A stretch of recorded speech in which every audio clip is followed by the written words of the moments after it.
ነበረ። እነሱ ደግሞ በአጋጣሚ የረብሻው አካባቢ ነበሩ ሊጠይቁት መጥተው እና ሁሌ ሃይምሮዬ ላይ እነሱ ይረብሹኛል፣ ይመጡብኛል እና እኔ ጾማቸው ነው እኔም ይቅርታ እንድጠይቅ እሱም ይቅርታዬን እንዲቀበለኝ በ3500 ሰው ኢቨን አንተን ማግኘት ፈልጌ ነበር በውስጥ። ሌላው ማውራት ያለብን ነገሮች ካሉ ማውራት እንችላለን ከነሱ ጋራ ማለት ነው። ግን ማከብራቸው መወዳቸው እኔ ኡስታዝ ያሲን ኑሩ ጋር በጣም እንግባባ ነበር። ኡስታዝ አቦክር ጋር እንደዚሁ በቂሊንጦ እስር ቤት አብረን ነበር። መጨረሻ ላይ ዝዋይ ላይ አንዳንድ ነገሮች ተፈጠሩ እና ይቅርታ በዚህ ጾም ላይ ይቅርታዬን እንዲቀበሉኝ ነው በ3500 ሰው ስምለምን። ማንም ሰው በዚህ በዛ እኔ ያውቀዋለሁ። ብዙ ነገር እኔ ጋር አለ፣ ብዙ ሚስጥሮች እኔ ጋር አለ። ያንን ሚስጥሮችም ከአንተ ጋር እናወራለን በውስጥ። ብዙ ነገሮችም አሉ፣ ያሳሳቱ ሰዎችም አሉ፣ ይሄን እንድፈጽም ያስደረጉ ሰዎችም አሉ። አብሽር ሰው ያለ ይሄን አጀንዳ ይዤ የገባሁበት ምክንያት ስላለኝ ነው። እና እኔ ኡስታዝ ኑሩ ቱርኪን እስር ቤት ውስጥ ነበርኩ፣ ተፈትቻለሁ። አሁን ከኢትዮጵያ ወጥቻለሁ። ግን እንደው ይቅርታዬን እንዲቀበለኝ ማለት ነው። አሁን ጾማቸው ነው፣ ይቅርታዬን እንዲቀበለኝ ብቻ ማለት ነው። ይህ መልእክት ለማስተላለፍ ነው የገባው። በምችለው መልኩ ኡስታዝ ኑሩ ቱርኪን አገናኝተኝ ይቅርታ እንድጠይቀው በህዝብ ፊት እናራም አውርቼው አላውቅም። ግን የምታውቁ ሰዎች ካላችሁ አገናኙትና ይቅርታ ይጠየቅ። የምታውቁ ሰዎች ካሉ ፎሎ አድርጉት። እኔ አውርቻቸው አላውቅም እነዚህ ባዮች። ኦኬ አመሰግናለሁ። አላህ ይስጥልኝ። ይሄን ለመናገር ነው የገባሁት። ፕሊስ የምታውቁት ከእኔ ይቅርታ መጠየቅ እፈልጋለሁ። አንደኛ ሃይማኖት ዲን ነው፣ አባት ነው። እኔ ብላይክ እና ትንሽ እረፍትን ሁሌ ስለሚረብሽ ነው አይምሮዬ።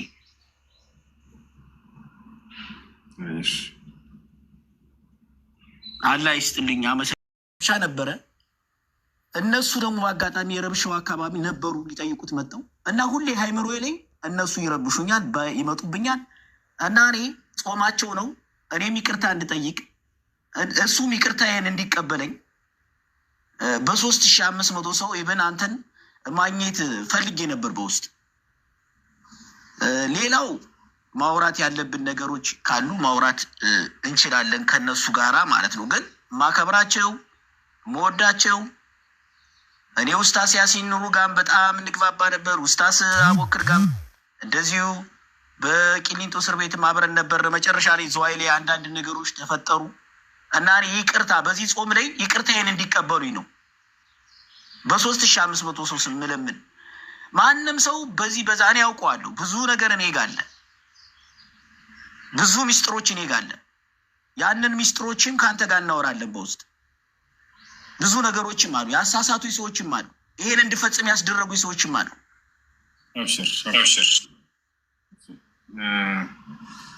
ሰው ያለ ይሄን አጀንዳ ይዤ የገባሁበት ምክንያት ስላለኝ ነው። እና እኔ ኡስታዝ ኑሩ ቱርኪን እስር ቤት ውስጥ ነበርኩ፣ ተፈትቻለሁ። አሁን ከኢትዮጵያ ወጥቻለሁ። ግን እንደው ይቅርታዬን እንዲቀበለኝ ማለት ነው። አሁን ጾማቸው ነው፣ ይቅርታዬን እንዲቀበለኝ ብቻ ማለት ነው። ይህ መልእክት ለማስተላለፍ ነው የገባው። በምችለው መልኩ ኡስታዝ ኑሩ ቱርኪን አገናኝተኝ ይቅርታ እንድጠይቀው በህዝብ ፊት እናራም አውርቼው አላውቅም። ግን የምታውቁ ሰዎች ካላችሁ አገናኙትና ይቅርታ ይጠየቅ። የምታውቁ ሰዎች ካሉ ፎሎ አድርጉት። እኔ አውርቻቸው አላውቅም እነዚህ ባዮች። ኦኬ አመሰግናለሁ። አላህ ይስጥልኝ። ይሄን ለመናገር ነው የገባሁት። ፕሊስ የምታውቁት ከእኔ ይቅርታ መጠየቅ እፈልጋለሁ። አንደኛ ሃይማኖት ዲን ነው፣ አባት ነው። እኔ ብላይክ እና ትንሽ እረፍትን ሁሌ ስለሚረብሽ ነው አይምሮዬ።